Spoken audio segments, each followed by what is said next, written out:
Hey, what's up, guys? Jay Anthony checking in, just giving you guys another update on what I'm seeing in the used car market. Not only the used car market, but the economy in general. So if you go back to one of my previous videos, I talked about how money was different and stuff. Buying consumers are just different now and stuff like that. I'll be going over all of that again just to give everybody a quick review on that. So like in 2020, 2021, you got a really good boom in the economy, a really big boom. Honestly, I'd probably say one of the biggest booms that the economy has ever saw. Of course, I'm young, I'm only 25, so I've only been around for so long, so I can't speak on that, but I mean, just from all the studying I did from over the years about business and the economy and stuff like that, I'm pretty sure that was one of the biggest booms. So yeah, you could pretty much buy and sell anything, man, literally. I mean, if you bought it, you could sell it. You know, put lots of buyers and sellers in the market, in the economy. Lots of buyers and sellers. So went through that little phase of that, and then you get the middle of 2022 rolling into now, spring of 2023. You have those same buyers and sellers who are getting fresh, getting their feet wet in that type of business, and now, man, you see them washing out. They're gone. They're going away. Why is that?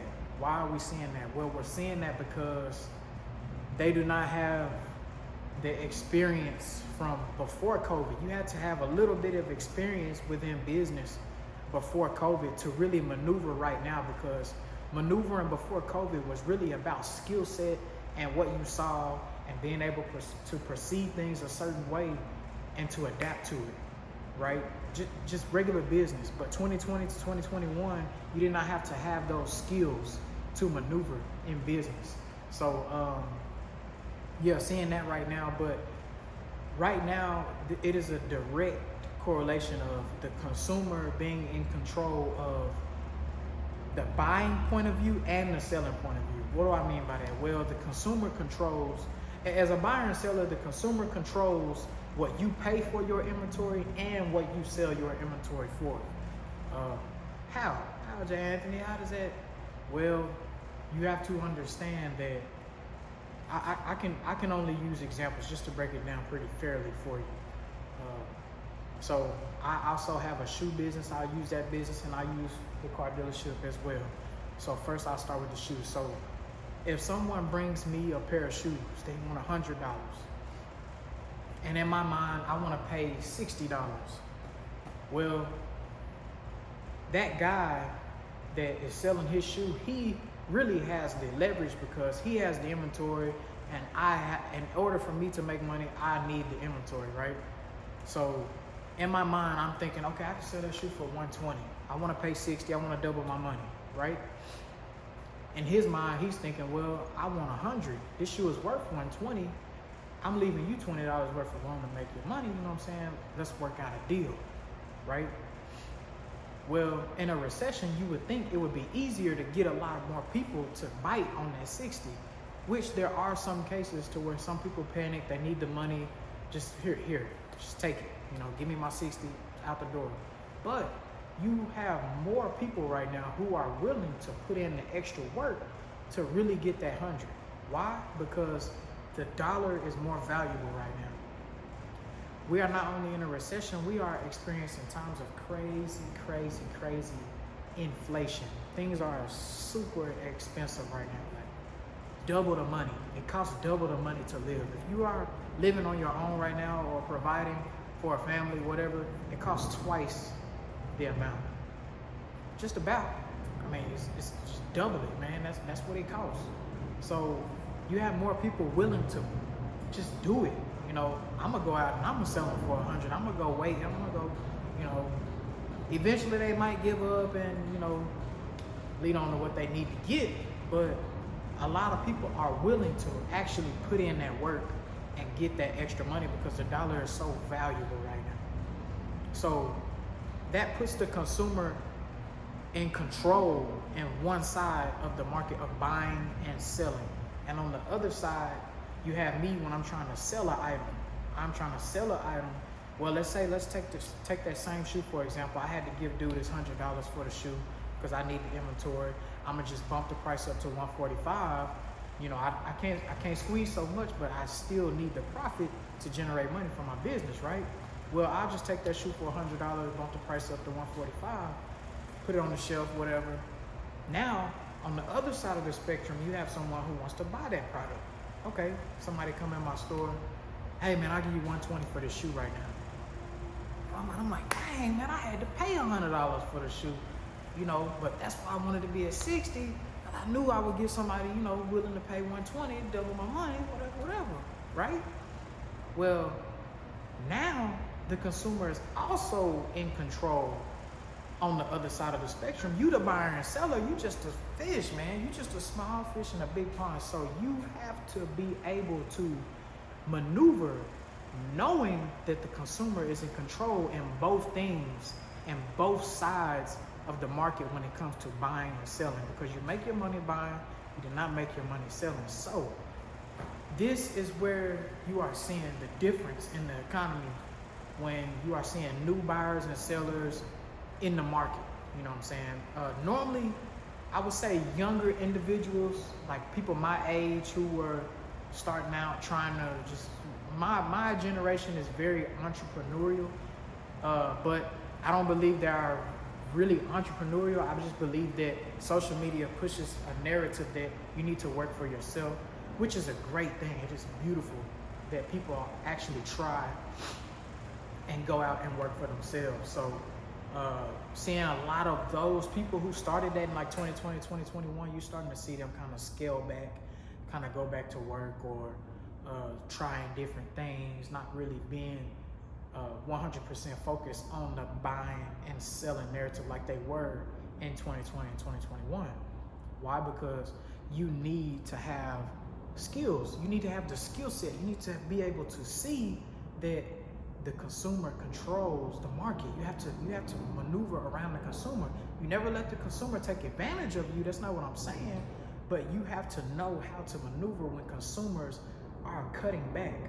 Consumers are cutting back and they're also dialing down, meaning they are budgeting down, which costs you some money on your selling point, and they're scaling back and budgeting and wanting more money for what they have for sale because the dollar is more valuable. So that is a perfect example of how you break down buying versus selling in the business of buying and selling, because the consumer is always in control, right? For example, another example is, let's say I have a truck. There's a guy, he got a truck for sale, and I want to buy his truck, or he wants to sell me his truck, vice versa, whatever. Actually, I'll use a perfect example. I just bought a truck not too long ago from a guy, reached out to me, wanted to sell it. He said, 6K OBO, right? Okay, so immediately, he is really in control because he has the item that I need to make income, right? But I am also in control in this situation because I have the cash to buy his item that he wants to sell. So kind of a little different from the shoe scenario, because in this scenario, we're talking about a higher scale of money. We're talking about a larger sum of money, so it's a little bit different. In that scenario, we're talking about hundreds of dollars. In this scenario, we're talking about thousands of dollars. So, okay, so whoever has the cash is actually at power in this situation, which is always like that. Cash is king, but it's just a little different. So anyway, he told me 6,000 or best offer. So I told him, man, I'll give you 5 for it, right? He said, I would only do that if you come tonight.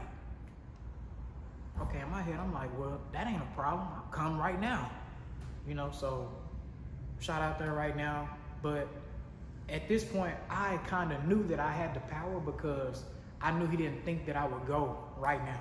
Whenever you can go and go pursue something right now, it puts something in the consumer's mind like, okay, this person is serious and I want to sell it now. Like it's like a rush, it's like an instance, it's like an adrenaline rush. You know, it's a great thing, because when you know these things, see, that's what I'm saying. This is a skill set. You have to know these things. You have to know these things. This is what separates the people who are still doing well now versus the people who are struggling and finding it hard to make ends meet in business right now, because it is very, very challenging. Anyway, yeah, so I went out, checked the truck out, you know, drove it, told him it drove rough, pointed out everything about the truck, and I said, man, look, I'll do 4. You know, now I'm a whole $1,000 short from what I offered him the first time, but I noticed a few things with the truck. I'm gonna have to put some money into the truck if I wanted to fix it, but in my mind the whole time, I'm thinking about selling it as is, because right now it is not about, it's about a clean body, and it is about affordability. Can you sell a vehicle to someone's affordability range? That is what the market is about. That is how you master the market right now. Who are you catering to? You have to know who you're catering to. So anyways, we talked it over, man. He was like, man, look, I'll do 4,300. That's it. At this point, he is in control. He knows he has me, and the deal is his, because I have to pay his price, because at the end of the day, I know if I keep sitting here going back and forth with him, it's gonna trigger a mentality that, okay, you really want what I have really, really too bad. So I'm gonna just sit back on it, man. I can get some more money for it because you want this way too bad. So eventually, man, when you're in the business of negotiating, somebody's gonna have to give in, because you don't want to stir up the deal too much, man, and you just run them off completely, which I have done that before in experience, just negotiating too much, and you actually stir a deal away. Just little things you learn from over time. So, yeah, man, ended up buying that truck, 4,300, got it outside now. Talked him into bringing it over here, whatever. Moral of the story, what I'm trying to tell you is, so I bought that truck with the mentality of, I can put that truck at $7,950. I got 4,300 in it. It's got issues, but that is considered a cheap truck in the market. I knew that. I knew that if I put that truck at $7,950, I'm gonna get a ton of messages just because of the price range and how clean the truck is as far as the body and interior goes. People are gonna swarm me about it, even if I announce it has issues. People are still gonna swarm me about it, because nothing in the market right now is just quality. You know what I'm saying? I'll touch on that in a minute. Touch on that in just a second.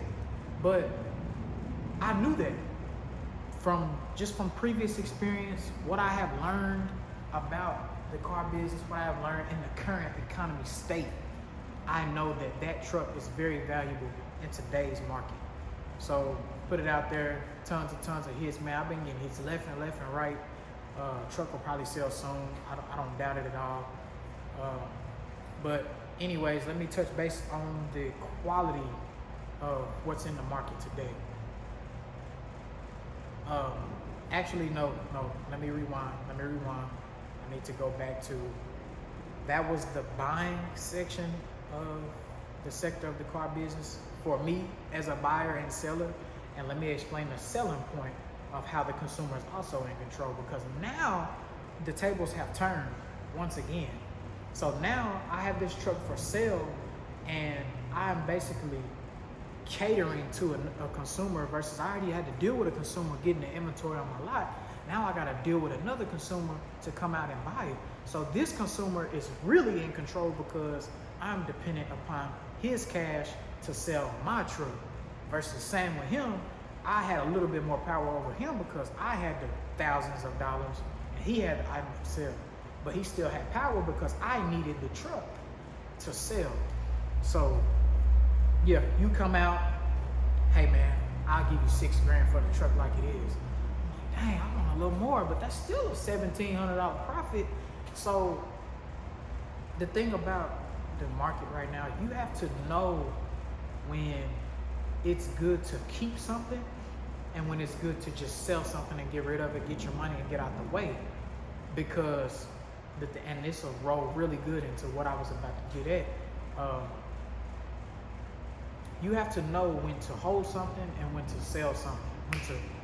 You have to be able to dissect it very, very quickly, because it is possible to hold something too long and you end up not getting anything out of it versus sitting on something and getting all your money for it, because that unit in general is hard to replace. So yeah, this is the sector of business right now that we are dealing with in the economy right now, where it is hard to replace inventory, right? Especially if it's halfway quality, because well, I won't get into why yet, but yeah, you have to know. That's where I'm tying back into skill set. That is a skill set that you have to have. You have to be very gifted or talented at seeing these things within business, within the economy. You have to know how to break it down. You have to know when to do it and when to not do it. So in this instance, I would probably pass on the $6,000 offer, because that piece of inventory is very hard to sell. So that actually puts me back in control. Now I'm in control because they want what I have, and it's about, you know, just that little negotiating, meeting in the middle type of thing. But really, in reality, the consumer always has to control. But you as a business person, you as a buyer and seller, it is up to you to be able to know when to understand that, okay, I'm beat. Like, I'm beat right now, and put your pride aside, man, and sell it. You know, you have to know when to be able to make those decisions, especially right now in this economy, man. That is very important. Very, very important, man, because that simple thing alone, those simple scenarios like that can literally put you out of business, with pride involved and ego, trying to sit on stuff, making too much money on you. It can literally put you out of business. So yeah, let's go ahead and roll into that. So for example, that truck, I'd sit on it, I'd wait to get my money for it because it's hard to replace. Well, the reason why that is hard to replace is because there is a shortage of quality inventory in the market today. And this ties directly back to the consumer. The consumer controls what is in the market, especially when it comes to the used car business. The consumer controls whether used cars are out there or aren't. Because at the end of the day, the used car business, all it is buy a car, sell a car. Buy a car, sell a car. Buy a car to him, sell it to him, he sells it to him, he sells it to him, he buys it, he sells it to him. It's a domino, it just keep on going, man. So when you have consumers with the mentality of budgeting, dialing back costs and all of that, well, you're gonna see a lot of them keep their used vehicles.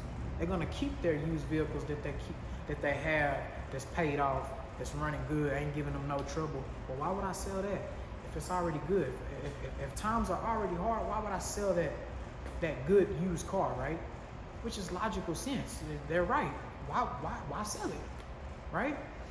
So this causes a clog in the market, because now for me as a used car dealer, I need those consumers to be in the mind state of, man, I want to sell my car. Man, I want to go trade my car. I want to go to the new car dealership. I'm going to trade my car in so I can get me a new car. That used car that he trades in, he takes it to the auction, and me as a used car dealer, I get the opportunity to place a bid, and I get the opportunity to bring that vehicle back, place it on my lot, get it ready, post it for sale. My business is dependent upon the consumer's mentality. My business is literally based upon consumer mentality. The business of buying and selling is dependent upon the consumer's mentality of selling what they have.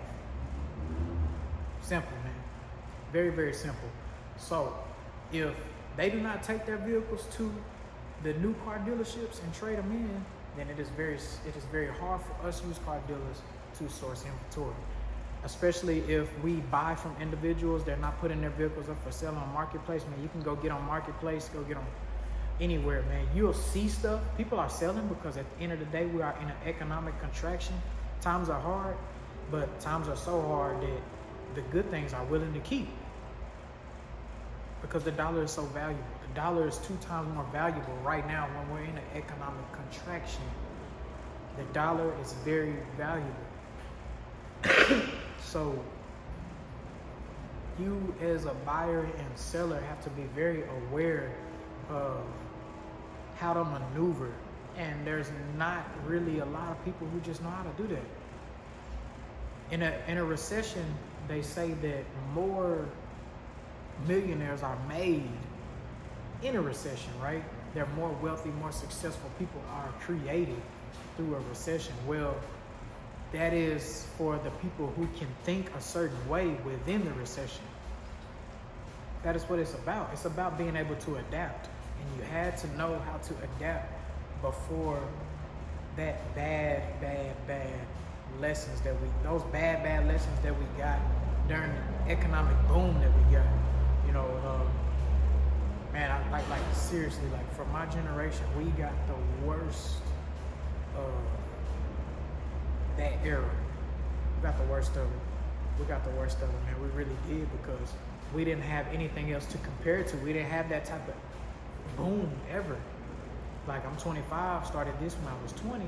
I mean, even if I started it when I was 17, 16, which I was in business for myself at that early of an age, I was buying and selling tennis shoes, but it's very hard to take and compare something when you haven't been around that long.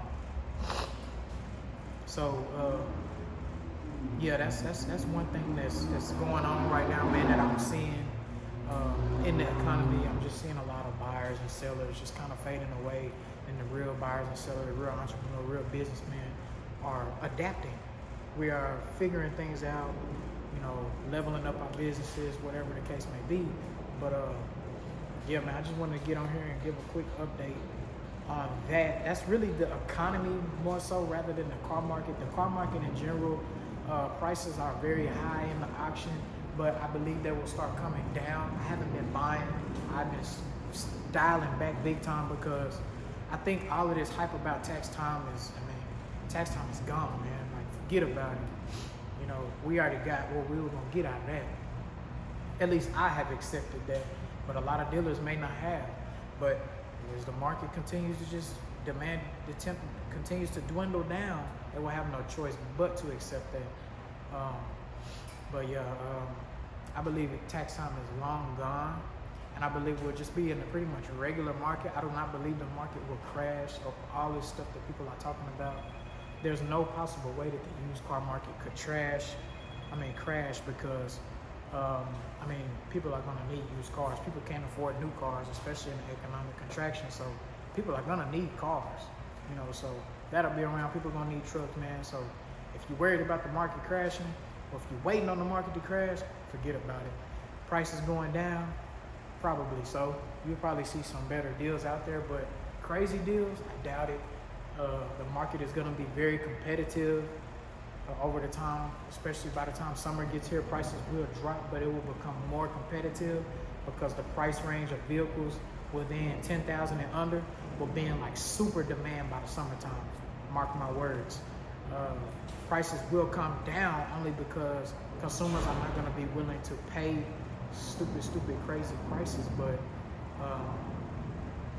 I do believe prices are going to be forced to come down, because just because consumers will control that aspect. Dealers are going to try to control it and fill the lots up, be greedy, but the consumers are always going to be the leaders when it comes to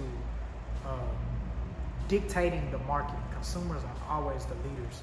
So yeah, I just wanted to touch on that real quick, man. Just rolling into the new year, pretty much in it now. Shoot, it's the end of March, man. So that's what I have been seeing. Overall, I would say things are good, because but you have to know how to move. You know, it's a lot of opportunity right now. I believe, man, my perception of a recession was completely different in my earlier days from actually now being in one.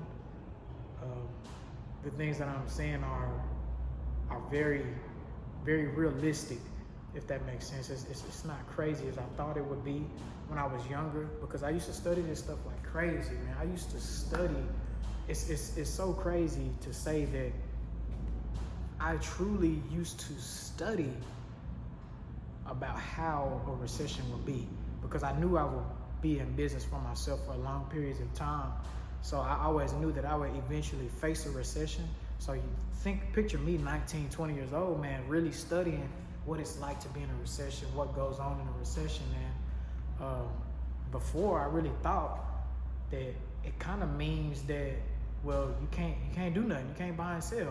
What you gonna do in recession? Ain't nobody buying, ain't nobody doing this, doing that. Well, it's actually false, because once I started to really dig into it, I saw that I was always seeing more successful people, more millionaires are created in a recession. And I always thought that was crazy, because how? Well, it became common sense to me, because, well, you have to be prepared for the recession. How do you be prepared for a recession? Well, you have to have cash. You have to have money, for one. But you prepare by fundamentals. What are the fundamentals that you learned before the recession came? What things did you learn? What things work? What things did you learn that work through all economic status? It doesn't matter what point we're in the economy.